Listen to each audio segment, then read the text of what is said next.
7 labour studies کی ہیں جو پاکستان کی تاریخ میں بہت عرصے کے بعد اتنا تفصیلی کام ہوا ہے. وہ ٹیکسٹائل ورکرز ہوں, وہ ماہی گیر مچھیرے ملاح ہوں, وہ کانکن ہوں, وہ مختلف جتنے بھی شعبے ہیں,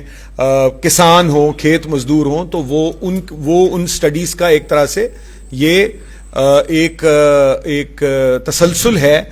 لیکن ظاہر ہے کہ اس میں دیگر سیاسی, شہری, سماجی, ثقافتی حقوق کا بھی اسی طرح سے تذکرہ ہے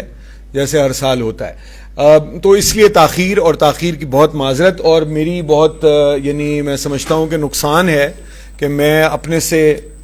پہلے مقررین کو نہیں سن پایا, لیکن مجھے یقین اس بات کا ہے کہ بات انہوں نے وہی کہی ہوگی جو میں کہنا چاہتا ہوں, کیونکہ یہ ایک ہمارے ہم خیال لوگوں کی ایک مجلس ہے. اور ناصر زیدی صاحب کے بعد میرا مقام نہیں ہے گفتگو کرنے کا, لیکن ظاہر ہے تاخیر کی وجہ سے, اور یہ مشاعرہ بھی نہیں ہے کوئی, تو اس میں ہاں تو یہ ہو سکتی ہے بات. لیکن ناصر بھائی, آپ نے جو بات تنظیم کی تو میرا خیال ہے تنظیم کے ساتھ ساتھ جو مزدور تحریک کے لیے اور پاکستان کی جمہوری تحریکوں کے لیے جو اس وقت بنیادی مسئلہ ہے وہ تعلیم کا بھی ہے. یعنی علم اور نظم, یہ دونوں چیزیں برابر کی اہمیت رکھتی ہیں. اور اس کی میں آپ کو مثال یہ دیتا ہوں کہ جب انگریز یہاں سے گئے ہیں, ایک ایسا وقت تھا کہ جب کلکتے سے لے کے لندن تک اس وقت ہندوستان کی آبادی, متحدہ ہندوستان کی آبادی 40 کروڑ تھی, جس میں اب پاکستان, بھارت, بنگلہ دیش شامل ہیں. اور ان 40 کروڑ لوگوں کی انتظام کاری پر کلکتے سے لے کے لندن تک جو انگریز, اس انگریز کا مطلب ہے اس میں ویلش بھی ہو گئے, اسکاٹش بھی ہو گئے, آئرش بھی ہو گئے, جو بھی برطانیہ کے شہری اس میں ان کا کوئی رول تھا یا وہ اس سے وابستہ تھے, پورے بر صغیر کے نظم و نسق سے, پورے بر صغیر کی پوری مشینری چلانے سے, یہاں کی معیشت اور ہمارے معاشی حقوق غصب کرنے سے لے کے سیاسی حقوق اور ہمارے بنیادی جمہوری حقوق کی جو بھی شکل تھی, کل ان کی تعداد 6000 تھی. کل 6000 برطانوی 1940 کی دہائی میں 40 کروڑ ہندوستانیوں پر حکومت کرتے تھے. اور اس کا سبب وہی ہے کہ وہ بہتر تعلیم یافتہ تھے. ہمیں تسلیم کرنا چاہیے. ہم نوآبادیاتی نظام کو, کلونیلزم کو مسترد کرتے رہیں, ضروری کرنا ہے, لیکن کیوں کلائیو جیت گیا اور ہم ہار گئے پلاسی میں, اور اس کے بعد یہی 1857 میں ہوا. ایک تعلیم اور دوسری وہ زیادہ منظم تھے, تنظیم. تو یہ دونوں چیزیں میں سمجھتا ہوں کہ جو نئے حالات ہیں, جو 21ویں صدی کی ربع صدی گزر چکی ہے, اس کے بعد جو اس وقت مزدور تحریک کو یا عالمی جو سامراج کی ایک نئی شکل ہمارے سامنے آئی ہے, اسے ہمیں دیکھنے کی ضرورت ہے. اور یہ بات پہلے بھی میں نے یہاں, آصف خان صاحب اس کی تائید کریں گے, پہلے بھی کئی بار یہ میں عرض کر چکا ہوں کہ ایک بہت بڑا مسئلہ ساری دنیا میں ہے, اور اس کا انعکاس, اس کا ایک عکس ہمیں یہاں بھی نظر آتا ہے پاکستان میں. وہ یہ ہے کہ ہمارے ہاں جب بھی مزدور تحریک کامیاب تھی, یا جب اس نے کامیابی سے اپنے اہداف کسی حد تک حاصل کیے, اس وقت طلبہ تحریک اس کے ساتھ تھی, کسان تحریک اس کے ساتھ تھی, صحافی اس کے ساتھ تھے, اور وہ صحافیوں کے ساتھ تھے, اور اسی طرح ادیب اور شاعر اس کا حصہ تھے. تو یہاں جو محنت کش ادیب اور صحافی اور طالب علم,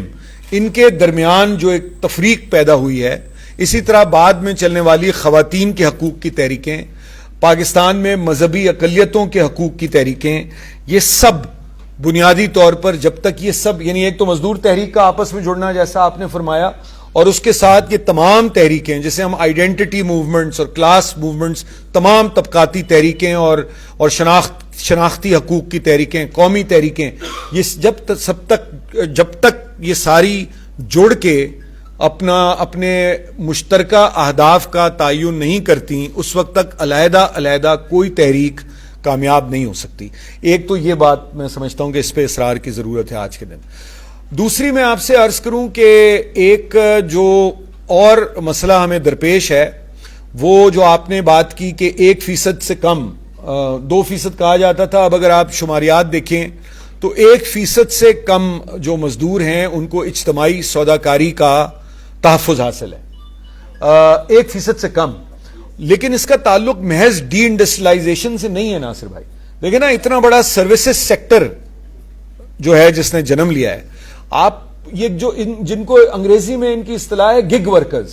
یہ جو گگ ورکرز ہیں, یہ جو بائکیا آپ کو نظر آتا ہے, یہ جو فوڈ پانڈا نظر آتا ہے, یہ جو بچوں کی پینسلیں گھر پہنچاتے ہیں, یہ جو دال سالن روٹی مطلب یہ ہر چیز آن لائن, ان لڑکوں کی, زیادہ تر لڑکے ہیں بہت بڑے شہروں میں, لاہور کراچی میں کچھ خاص شعبے ایسے ہیں جس میں لڑکیاں بھی یہ کام کرتی ہیں, لیکن اس میں میجورٹی یہ لڑکے, یہ طالب علم ہیں, یہ مزدور ہیں. ان کی کیا مطلب, یہ جو نئے وہ نکلے ہیں ہمارے ہاں جو پیشے ٹیکنالوجی کے ساتھ جنہوں نے جنم لیا ہے, تو ان کی بھی کسی قسم کے حقوق کی کوئی پاسداری نہیں ہے. اور اسی طرح جو گھروں میں کام کرنے والی خواتین یا بچے یا مرد ہیں, ہم میں سے آپ میں سے کتنے کے گھروں میں یہ بچے اور یہ عورتیں اور خواتین, چلیں بچے تو میں سمجھتا ہوں یہاں جو لوگ ہیں وہ اتنے باشعور ہیں کہ ان کے یہاں نہیں ہوں گے, لیکن یہ جو خواتین اور یہ جو مرد کام کرتے ہیں, ان کے کون سے بنیادی, جو ڈومیسٹک لیبر ہے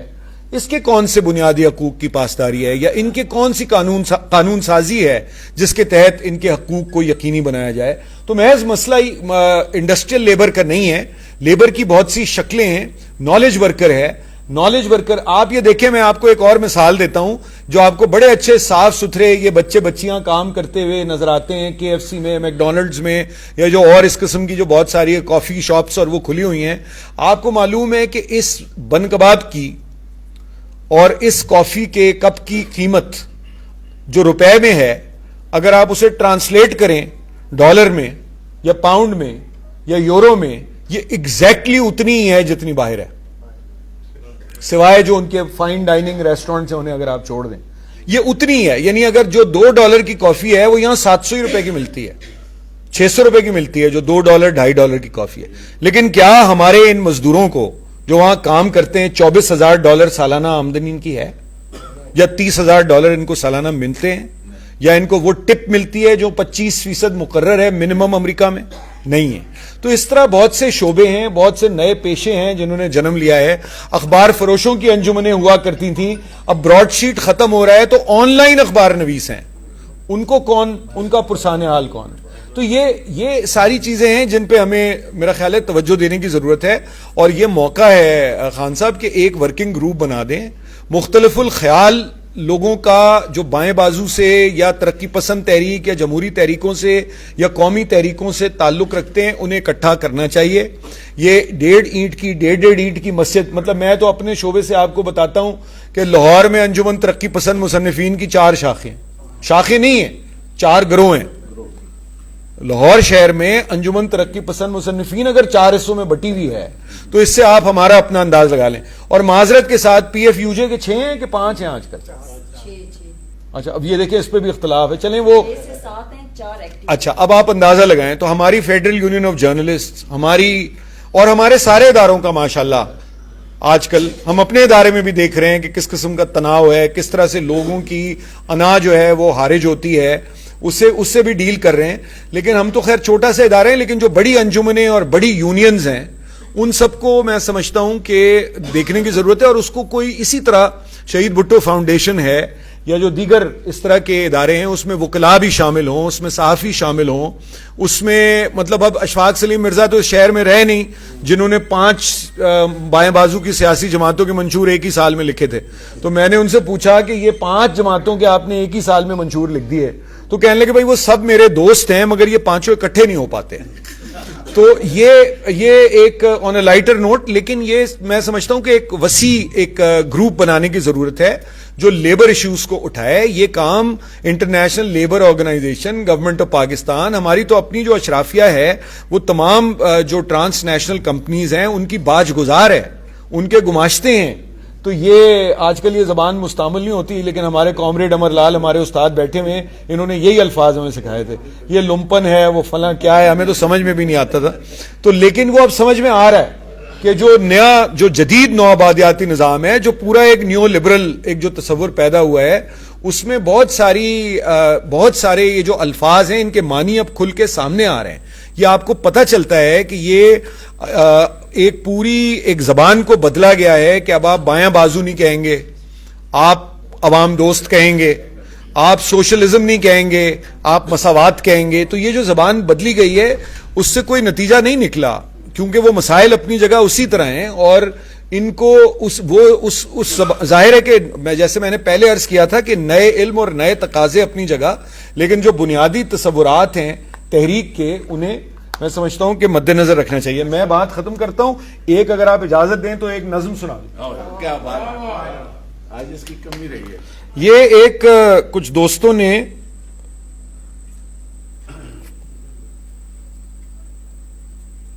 فرمائش کی تھی, حالانکہ فرمائشی نظمیں ہوتی نہیں ہیں, لیکن یہ اتفاق سے کیونکہ اندر سے آ رہی تھی تو یہ ہو گئی. یہ چند سال پہلے میں نے یہ نظم کہی تھی. اس کا عنوان ہے عوامی ترانہ.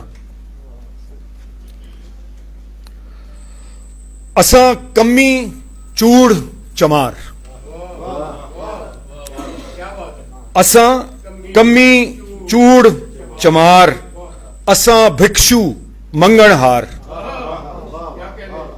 اساں درزی پاڈے نائی, اساں راج مجور کسائی, اساں کلرک کلی حلوائی, اساں نرس کپونڈر دائی, اساں پنڈاں وچ کسان, اساں شہر وچ ریڑی بان, اساں پلمبر تے ترخان, اساں مالی تے دربان, اساں چوڑی گر کمیار, ساڈا کتے نہ کائی شمار.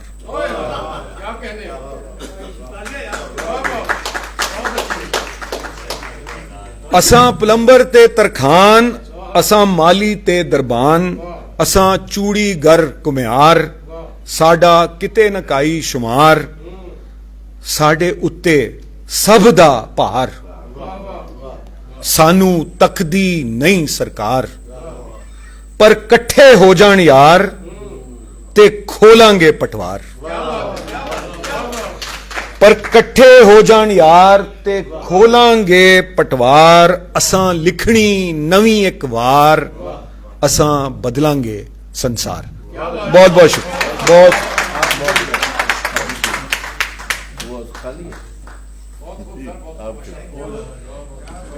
اس سے پیشتر کہ میں سیکنڈ لاسٹ مقرر ہے ہمارے, آپ نے بڑا تمل سے سنا ہے سب کو. میں ڈاکٹر ذوالفقار نین صاحب, میں